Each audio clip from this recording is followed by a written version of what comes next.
kahit pa paano, hmm, nararamdaman natin na marami nabubuhay ng loob sa mga ordinaryong Pilipino.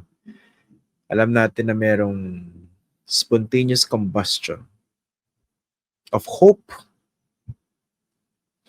and demand for accountability galing sa mga kababayan natin. Marami sa ating mga kababayan yung very smart.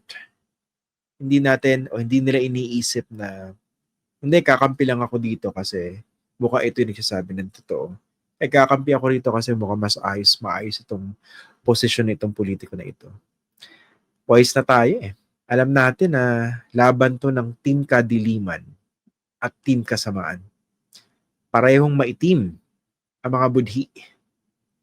Pinag-aawayan lang dito, sino ba yung mas maitim? Sino ba yung mas magnanakaw? Sino ba yung mas mandarambong?